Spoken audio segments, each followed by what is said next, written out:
The bell rang sharp and metallic, echoing through the long hallway of Jefferson Ridge High School. Lockers slammed, shoes scraped. Teenagers poured out of classrooms like a restless tide, loud and careless, unaware of how close the day was to turning into something unforgettable. Room 214, however, stayed quiet. Emma Carter stood at the front of the classroom, erasing the board slowly, deliberately. She moved like someone who had learned long ago that calm was not weakness, it was control. Her light gray sweater hung loose over dark slacks, sleeves rolled just enough to show her wrists. No jewelry, no watch, nothing that could be grabbed. The students left behind watched her with mixed expressions. Some respected her, some feared her. A few, especially one, resented her deeply. Jake Morrison stayed seated that he was big. Too big for 17. A linebacker's shoulders stuffed into a school desk that had never been designed for someone like him. His knuckles were scarred. His jaw clenched in a way that suggested he was already angry before the day even started. Emma sensed it without looking. That came from training. From rooms far darker than this one. From places where silence could kill you faster than noise. Jake, she said evenly, still facing the board. You were supposed to stay after class yesterday. You didn't. A few students exchanged glances. Jake leaned back, chair creaking. Maybe I had better things to do. Emma turned slowly. Her eyes weren't cold. They were focused, measured. You failed the exam, she continued, and you disrupted class. Staying after is not a punishment. It's an opportunity. Jake snorted. You don't get to tell me what opportunities are. That was when the last student quietly slipped out. The door clicked shut. The air changed. Emma felt it like pressure before a storm. Jake, she said, lowering her voice, sit up straight. We're going to, he stood. The desk scraped violently against the floor as he shoved it aside. His face flushed red, anger boiling over without warning. You think you're tough? He spat. You think just because you're a teacher you can talk down to me? Emma took one step back, not in fear but to create space. Distance mattered. I'm not talking down to you, she replied calmly. I'm trying to help you graduate. Jake laughed, but there was no humor in it. Only rage. You don't know anything about me. He moved closer that Emma's heart rate didn't spike. It slowed. She noticed everything. The tension in his shoulders, the way his right hand twitched, the imbalance in his stance. Too much weight on the front foot. Emotional. Sloppy. Dangerous. But predictable. Back up, she said firmly. Jake didn't dot in one sudden explosive motion. He lunged forward and grabbed her by the throat. Gasps echoed from the hallway outside. Someone screamed. Jake's fingers tightened. Say it, he snarled. Say you're scared. For half a second, Emma let him believe he had control. Then her eyes changed. Not panic, recognition. Training kicked in like a switch flipped deep in her spine. Her hands came up, not flailing, not pushing, but precise. One hand trapped his thumb. The other rotated his wrist, at an angle human joints were never meant to bend. Jake's grip broke instantly. Before he could react, Emma stepped inside his reach, driving her shoulder into his chest while twisting his arm downward. His balance disappeared. His breath vanished. He hit the floor hard. The room shook. Emma moved with terrifying efficiency. Knee on his triceps, his arm pinned behind his back. Her weight perfectly distributed so he couldn't buck her off. Jake screamed. Not in anger, I in pain. Don't move, she said quietly, her voice steady near his ear. Or I dislocate your shoulder. He froze, completely. Students flooded the doorway, eyes wide, phones raised. A teacher ran down the hall, shouting for security. Jake's face was pressed against the cold tile. Tears streaked across it. What the hell are you? He whispered, his voice breaking. Emma exhaled slowly. I'm your teacher, she replied. And you made a very bad choice. Security burst in moments later. They pulled Jake away, cuffing him as he sobbed and cursed, his strength gone, his confidence shattered. The room buzzed with disbelief that a teacher had taken down one of the most aggressive students in the school in under 3 seconds. Rumors exploded before the final bell even rang. That be why lunchtime. The story had grown. She snapped his arm. She was military. She's special forces. She didn't even look scared.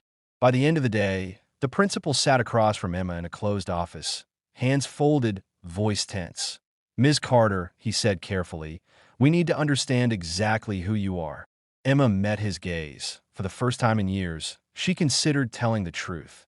And far away, on a quiet military base, a retired Navy SEAL commander received a call that made him sit up straight. Because the name Emma Carter was one he hadn't heard since a classified operation that officially never happened, and the past had just resurfaced. The hallway outside room 214 didn't return to normal for the rest of the day. Students whispered instead of laughed. Teachers paused mid-sentence when Emma Carter passed by.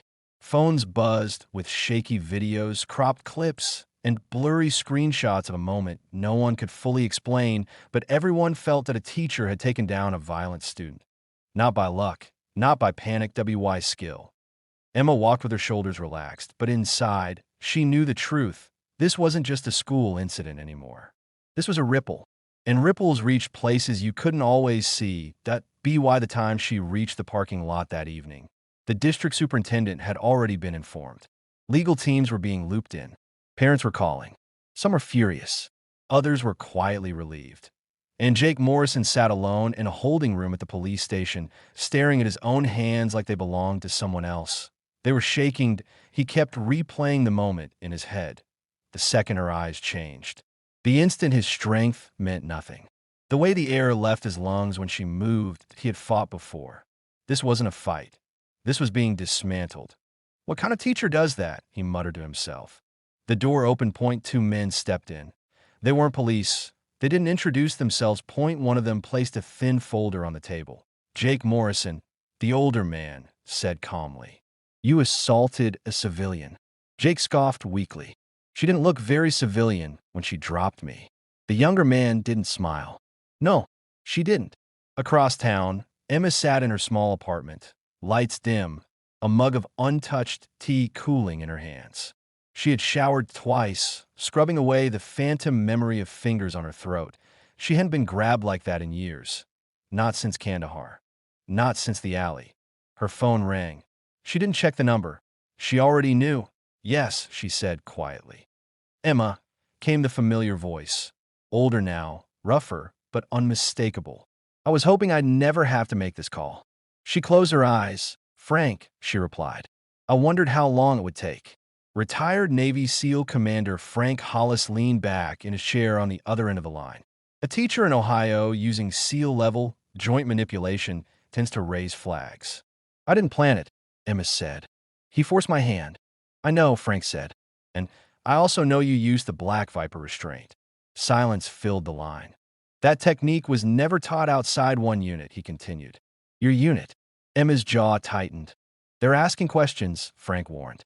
"People who don't like secrets walking around in public schools." "What do they want?" she asked. "To know why a former Tier 1 operator is teaching literature to teenagers." Emma laughed softly. "Because I was tired of war." Jake's hearing took place 2 days later. The courtroom was packed. Parents, teachers, reporters. Emma entered quietly, dressed simply, her hair pulled back. She didn't look like a warrior. She didn't need to. Jake couldn't look at her. When the footage played, the room went silent, frame by frame. His hand on her throat, her calm response, the takedown.